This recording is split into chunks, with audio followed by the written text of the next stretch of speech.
Welcome, YouTubers and YouTube family, our extended community out there. Thank you for joining in. We are just about to start today's topic, which is honoring the insignificant. Honoring the insignificant. And so let's take a deep breath, slow down for just a moment, and I'll go into that. This week, the word insignificant came up for me, and I love it because the definition is when something is too small or not worthy of our attention. When something is too small or not worthy of our attention. And what a judgment that is. And what's fascinating about this word, it's insignificant, is that it often is the small day-to-day things that we do judge as too small, as to deserving our attention. And a lot of times we do focus our attention on things that we view as very big and very important. And what a great disservice that is to our lives, because it is often the small things, the small everyday moments, the small steps we take that lead us to the end result of our journey or the accumulation of our day. A quote that I have on top of our handout today was, "We may measure our day by hours and our life by years, but it's the independent minutes and seconds that make it all possible. It is within these minutes and seconds that life is most accessible." And that's a quote that just came to me when I was thinking of the word insignificant. But let me repeat that again, because it really is quite juicy. We may measure our day by hours and our life by years, but it's the independent minutes and seconds that make it all possible. It is within these minutes and seconds that life is most accessible. Think about your life right now for a moment. I'm sure all of you in this room are probably anticipating something on the horizon that's going to happen, right? You know, something you're waiting for, some big event around the corner, maybe a vacation, maybe a work go through. It could be literally anything, but there's something probably you're thinking about that's going to be happening in a few days, a week, a month, maybe a couple years from now. Maybe you're already excited about the holidays coming up. There's always something, isn't there? But if there's not something in the future, then chances are there's probably something from the past that's still weighing on your heart. Some big thing that happened to you. Maybe it was something beautiful that you wish was still around. Maybe it was something tragic that still hurts. But what's fascinating is whether it's the future anticipation, whether it's the past holding on to, it's generally large things that have happened to us. Or they could have been small things, but then we blow them up into large things. But we give our attention to them. And then what happens is that it pulls us out of this present. It pulls us out of being able to live minute by minute, second by second. And what's fascinating is, yes, there is a destination. We'll just say that there's a destination of our lives, which really I don't teach it that way. But there is this destination and this final outcome that we're all looking for. Whatever our goals might be, there is this outcome. But we're forgetting that literally it's the step by step by step by step that creates the experience. And it's less, think about it this way. Wouldn't you love to live a peaceful life, but then maybe your death is actually not that great? But you had 50 to 90 years of just joy and peace, and then your death was just, that was shitty. Just you know, and it just, maybe you weren't even able to say goodbye to anyone, but you lived your life to the fullest every single day, versus trying every single day, trying, and then that belief, well, I'll have peace when I'm dead. And then, like many people, you're on your deathbed and you want to talk to a few people because you didn't get to share your heart with them. You wanted to call someone up and say, I do forgive you. I don't want to die, you know, transitioning over with this heaviness on my heart.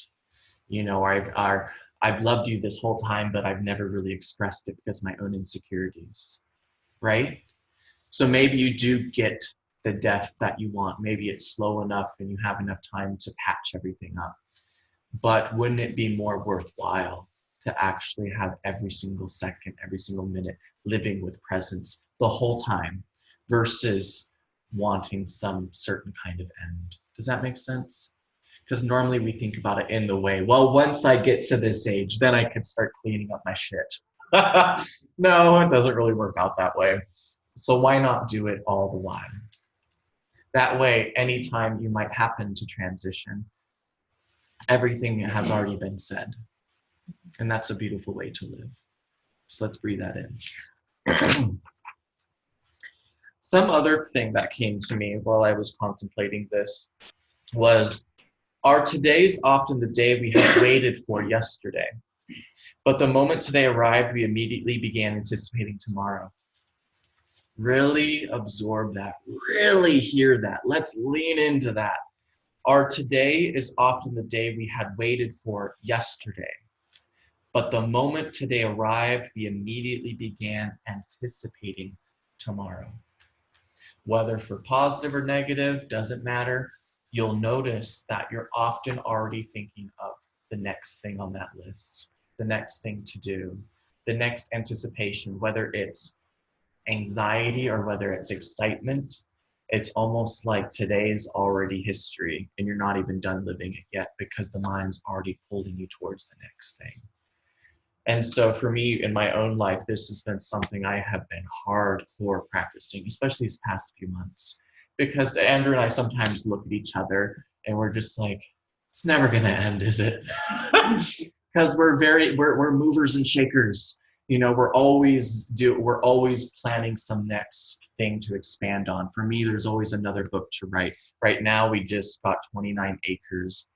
And we're now in the process of going through constructing our new church or monastery space, remodeling our new home. And what's interesting is once the new church space is done, then there's going to be another project after that to expand. And after that, it's going to be another project to expand. And so it doesn't really stop. And so for me to be able to do this work and hold this space, I've had to learn to be in the present moment with it all and not have this anticipation of saying, well, once this is in place, then I can do all, it doesn't work that way. And so learning to be, having the business cap on, learning to have the family cap on, learning to, if you're in a community, learning to have the community cap on, if you're wearing robes, learning to have the modern monk cap on, whatever it might be, we are able to reconcile these many hats that we wear. But to do so, it's important to learn to be in the present moment with whatever's in front of you, rather than constantly having your mind being pulled into the future or being tethered to the past. Does that make sense? Pretty cool stuff. Let's breathe that in.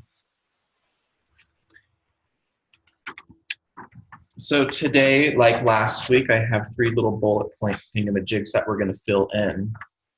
And so for the first one, those who have handouts already have it written for them. But for those of you following along at home that are taking notes, you can do a bullet point that just says, details too small. Details too small. And the highlight that I'm inviting us all to write down is just, you can paraphrase it, but something along the lines of treating the small with respect. Treating the small with respect.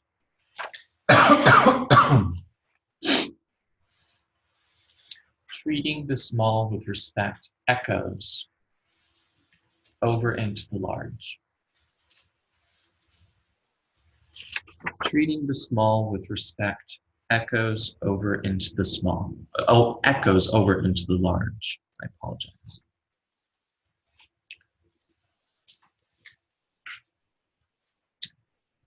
And you can also add a little footnote there if you want. Everyday smalls train us for the large. Everyday smalls train us for the large.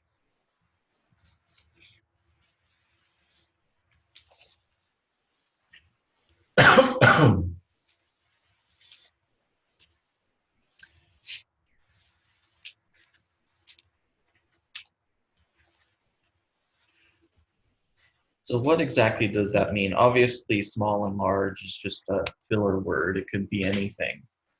But how we treat our seconds and our minutes is going to show us how we're going to respond to the heavy-handed events that happen in our life.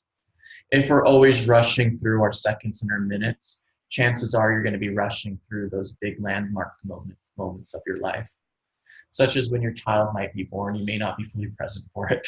If you're always used to rushing constantly, you're going to have a hard time being present for that. When I officiate weddings, I've officiated many already, and I notice how even the bride and the groom are rushing through it, and they're not remembering to breathe. And a fun compliment Andrew and I got at our wedding was, during it, we were actually out there before you're supposed to be out socializing with people, because we're like, we want to, if we're not, we want to be able to connect at least with everyone to the most of our ability. And if we waited that extra hour to not see anyone before the ceremony, that what a great disservice that is, to be able to connect. And everyone kept saying, you're just so relaxed. I was a wreck. Because of that. And we get that way because we're in that anticipation. Even when it's a completely catered event, the bride and groom are still not present. And so it's fascinating how during these big moments of our life, even the moments that we want to remember, if every second and every minute of our day we're constantly rushing, you sure as hell are not going to be present for those big moments, because you've conditioned yourself. And so this is an invitation for all of us to start reconditioning ourselves. The small moments train us on how to handle the large. And so for me, I no longer have anxiety about when tragedy strikes or when extreme stress comes into me, because I've gotten to the point where I'm actually quite efficient at being with each moment. In the past, it wasn't that way. I would freak out. I would not freak out, but I would be in such anticipation. And I would just gnaw it to death in my mind, just constantly thinking about it, because I was going through every scenario in my mind, expecting okay, if this outcome happened, what will I say there? Okay, if this happens, what will I say there? Now I don't give a shit. Why? I don't give a shit because I treat every moment with respect. So I know that anytime those hard conversations come, I trust in my ability to also treat it with respect. And yes, it will be difficult, but I'm good at breathing through difficult moments now. And so you see how that works? When you're treating every small with mindfulness, you're not going to be in constant anticipation of these future stressors or conflicts, because you know how to treat every moment with respect. So you're also going to be able to treat that with respect and mindfulness, dignity, grace, whatever word you want to say. Obviously here, peace. But that was my biggest gnawing, always constantly thinking, what if, what if, what if, what if? Yeah, so let's breathe that in. And so I'm going to go ahead and share the next bullet point. And then it's going to tie into the first story I'm going to share. And then it's the first story I'm going to share more denotes the smalls. And then the second story I'm going to share is more about the second bullet point. But they just weave together beautifully. And so the second bullet point, for those of you at home taking notes, you can put moments pass by. Moments pass by. And you see how these interweave, because obviously we were just talking about that, how moments really do pass us by when we're not able to be present with them. But the little quote I'm going to have all of us write down underneath that is, some of you may have heard me say this before, but there's no enlightenment outside of the present moment. There's no enlightenment outside of the present moment. And Dad, do you mind turning off our air? Yeah. Thank you.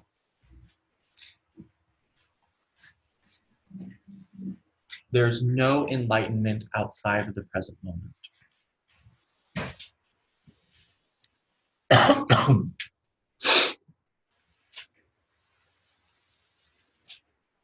And this is just a fun little reminder, especially for those of us who for those of us who've heard this before, for those of us who it might be new for, but a lot of times we think of enlightenment as like something we achieve, right? It's something in the future that I'm working towards. But again, even that belief takes us out of this moment. And that's the irony, because the moment you leave this moment, I'll just keep saying that. The moment you leave this moment, boom, you can't get enlightenment, because it can only exist right here within us, and how we're behaving and how we're touching the aliveness of today, of how we're communicating in our relationships today, and how we're bringing grace and dignity into our conversations, into how we treat each other, treat ourselves, and treat our planet. And so if you're working on this thing tomorrow, you're not fully alive right here to actually respond to what's in front of you. You're more likely to react on impulse. You're more likely to react on heavy emotion, react on aggression, react, versus I'm here, let me respond. So these are a little bit longer stories, but they're quite delicious. Or rather, they're two short stories, but together they're a bit long. So the first one is Lotus Tea, and this is stories from At Home in the World by Thich Nhat Hanh. Stories and essential teachings from a monk's life. And this first one may actually seem insignificant, and that's why I love it, because it's so simple. What they're going to be describing is something that many of you here will probably say, oh, I don't got time for that. That would seem too slow for me. But this is why it's so important. Lotus tea. Years ago in Vietnam, people used to go out onto a lotus pond with a small boat to put some tea leaves into an open lotus. The flowers would then close in the evening and perfume the tea during the night. Then, in the peace of early morning, when the dew was still glistening on the large lotus leaves, they would return to the boat with their friends and collect the tea. On the boat, they would take everything they needed to make delicious, fragrant tea. Fresh water, a stove to heat it, teacups, and a teapot. Then, in the beautiful early light of dawn, they would prepare the tea right there, enjoying the morning and drinking tea on the lotus pond. Nowadays, we may have a lotus pond, but we do not seem to have the time to stop and look at it, let alone to enjoy it by making and drinking tea in that way. In Plum Village, we often have tea meditations. These tea meditations are a remnant of the times when we used to spend 2 or 3 hours just drinking a cup of tea. We take time to prepare everything beforehand so that we can enjoy a quiet and peaceful atmosphere. We arrange cushions and mats in a circle, prepare a beautiful vase of flowers and some candles in the center. Then we come together and enjoy a cup of tea, a cookie, and the company of others for about an hour and a half. We have nothing to do and nowhere to go. In the serene, intimate, and informal atmosphere, we share poems, songs, and stories. Usually it only takes a few minutes to drink a cup of tea, but in taking time to truly be present for one another, we nourish mutual understanding and happiness. Let's breathe that in.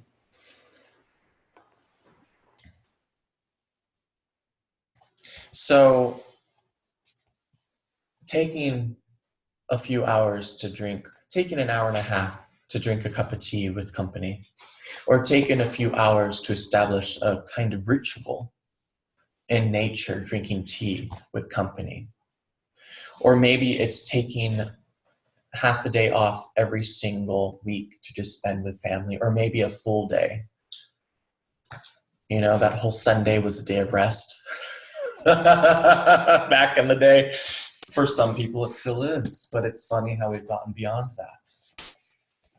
And so it's really important to look at the ways we excuse and justify our behavior that withdraws our presence from those closest to us, from those around us.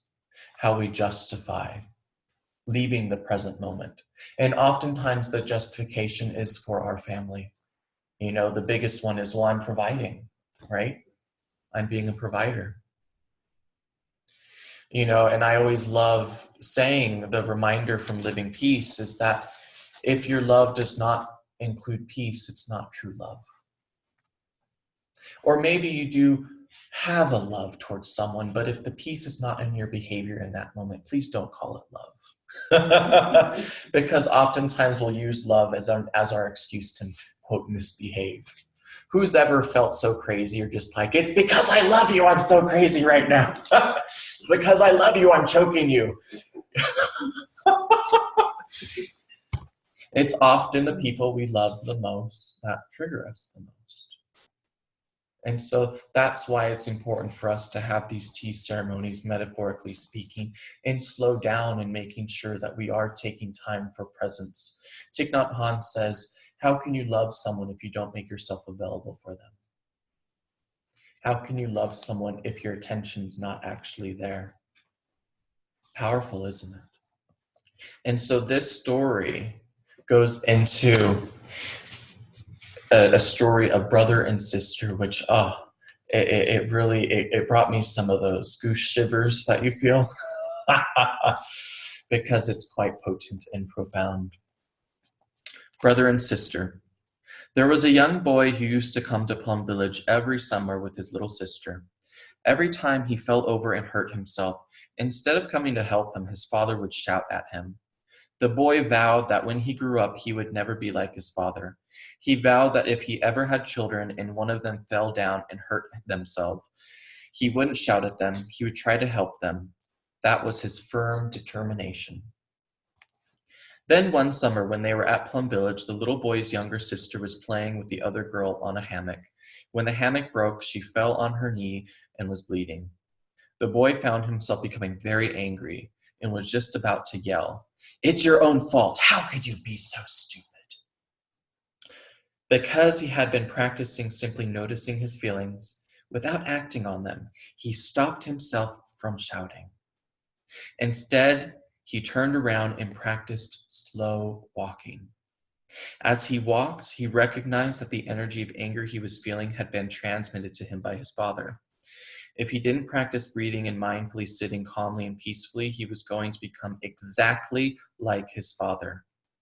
In Sanskrit, this is called samsara, the habitual continuation of negative or destructive behavior. The boy had a sudden urge to go home and invite his father to practice sitting meditation with him. When that good intention arose in him, all of his anger and resentment toward his father began to dissolve. The boy was only 12 years old. For a person of any age, but particularly for a 12-year-old, it is a remarkable achievement to have an insight that transforms our afflictions. If he is capable of it, we certainly all are as well. Deep breath. And so Plum Village, especially for the individuals and the families that go there in Europe continuously year after year for their retreats, they carry with us all activities like the tea ceremony, the lotus ceremony. And when we go slow, it gives us the opportunity to cultivate awareness. When we're constantly rushing, not finding the time to sit, not finding the time to breathe, that little boy would not have had the awareness to slow down and walk and return to his breath. And he would have repeated the cycle of samsara, repeated the aggression that his father accidentally, obviously unintentionally, transmitted to his child. But at 12 years old, the boy, because he was in an environment that was slow, mindful, embodying the teachings, he was able to break that chain. And then instead of saying, "Oh, my father should," getting in the judgment of his father, instead it was, "Let me embody this with my father." So his mind goes towards, "Let us practice sitting meditation together when we get home." Isn't that beautiful? And so that's why I love sharing these stories back to back, which they're next to each other in the book, so it goes well. It shows us how treating small moments then allow us to be prepared for those large moments. When the afflictions, the samsara, our impulses, our core wounds resurface, we're prepared on how to handle them.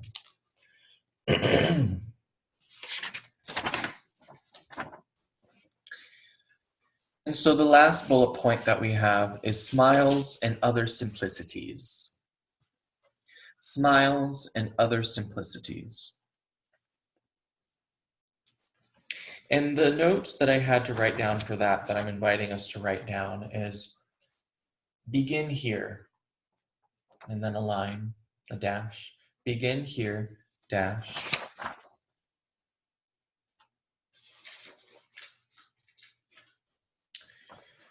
Being able to relax in this moment.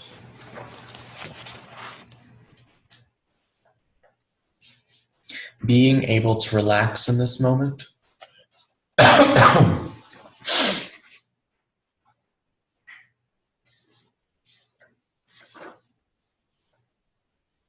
Versus planning for relaxation.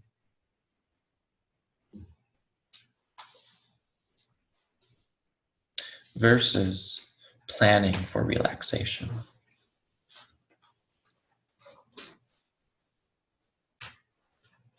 And I'll repeat that. Begin here. Being able to relax in this moment versus planning for relaxation. How many of us always imagine in our head, once XYZ works out, I'll have a day of rest, or once all these circumstances are right, we kind of plan it in our mind. It might even be a vacation that we're looking forward to. But then once you find that that day comes, it's almost like you might have even been rushing to get to the relaxation, or you're rushing to get to vacation, and you notice that your mind's not even able to rest while you're experiencing it. Maybe some people can, but more on average than not, most likely we're not able to. And I've heard that from a lot of individuals. But learning, no matter what our circumstances are around us, to return to our breath, and even between activities, we can learn to come here to our heart, taking refuge within ourselves, and to take those moments of peace when we can find. We take those moments of peace whenever they arrive, whenever we get little nuggets of time between activities, or maybe because we have so much going on, we might schedule them in. I know many people I've worked with over the years, during their lunch breaks, they'll end up taking 5 minutes to walk outside. Maybe they'll remove themselves from the lunchroom and actually eat their lunch outside when the weather permits. And even just taking those 5 minutes, they notice that leaning against a tree helps them return to themselves. And so it could take the form of anything, and you don't have to really change your environment. Even in this space between clients, I will always, if there's a moment pause, I will take some deep breaths and return. And I start every session and every service, everything I do, I always start, even deep conversations I might have to have with my husband sometimes we'll say, we breathe in peace, we exhale love. Whatever happened today no longer exists. What's going to happen after this moment also does not exist. Breathing in, letting go, honoring this moment with perfect love, trust, and awareness. All is well, and all is well, and all manner of things are most beautifully, deliciously well. I do that not just for you guys. I do it for me as well, because that's my transition piece to return. So let's breathe.